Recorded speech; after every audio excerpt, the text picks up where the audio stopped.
A superheated frontier. You might wonder, how could a spacecraft survive flying through a region that's tens of thousands of degrees hot? The answer lies in the critical difference between temperature and heat. Temperature measures the speed of particles, while heat is the amount of energy they transfer.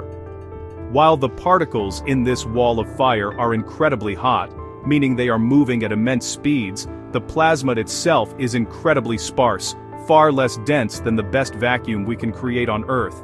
We're talking about fewer than 1 particle per cubic centimeter. Because the density is so low, these super-fast particles almost never collide with the spacecraft, meaning almost no heat is actually transferred. Dr. John Richardson, the principal investigator for the Plasma Science Instrument on Voyager 2, was instrumental in analyzing this data. His team's work showed that while the temperature was extreme, the pressure was negligible. It's kind of like the difference between the air in a hot oven and a drop of boiling water. You can put your hand in the oven for a moment, but the water would instantly scald you because its density allows for rapid energy transfer.